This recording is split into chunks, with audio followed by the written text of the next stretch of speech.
We can see some harnessing being placed around the capsule. This harnessing is what will be used to lift the Dragon capsule out of the water and onto the recovery vessel.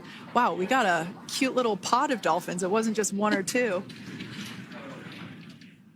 I mean, that water just looks beautiful. We had ideal splashdown parameters today. Obviously, wave height, ne'er a concern. The weather is beautiful, as Jaden mentioned, in the 60s, sunny.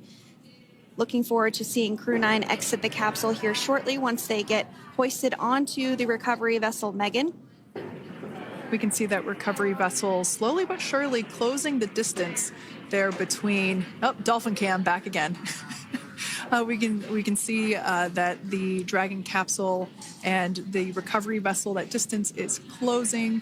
Again, this is just one more step as we continue to work recovery operations for Dragon Freedom, and we anticipate the lift of the Dragon capsule to occur here in just a few minutes.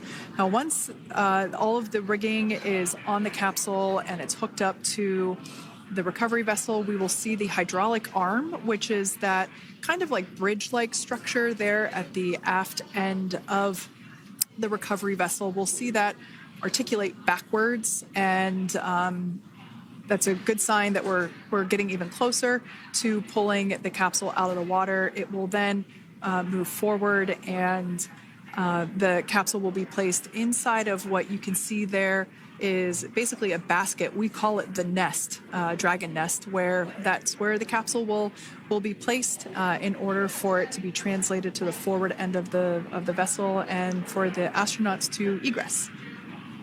And before that does take place, we'll have potentially views of the rigger go ahead and jump off of the spacecraft there. That typically occurs when the spacecraft is a little bit closer to the recovery vessel, and we usually get a really good view of that particular operation from one of the onboard cameras from the recovery vessel. That is an operation that I have a lot of respect and admiration for, that individual that does that.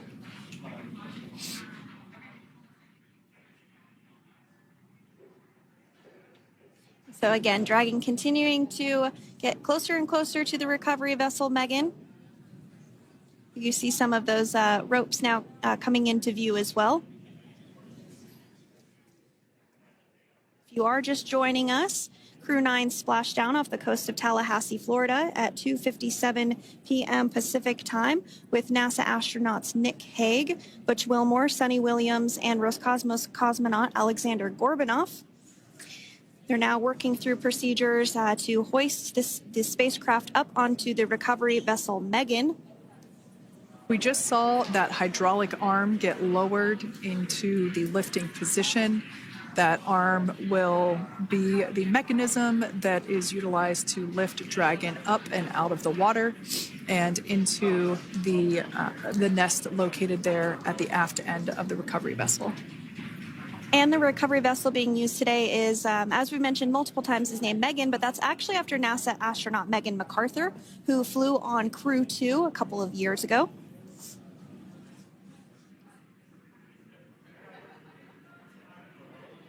We're getting some views now from actually inside the boat. Yeah, you're exactly right. This view is straight down the recovery vessel. That platform that was closest to the camera, that is the egress platform. Freedom. Rigging is almost complete. Approximately 5 minutes until capsule lift. Great news there from SpaceX Crew. So about 5 minutes left until we see Dragon Freedom get lifted out of the water. That hydraulic arm, as I said before, is the mechanism that will lift it. It's quite swift, actually, the whole process of getting the spacecraft. Brace for capsule lift. Bracing. There it goes, Dragon Freedom being lifted out of the water and onto our recovery vessel, Megan.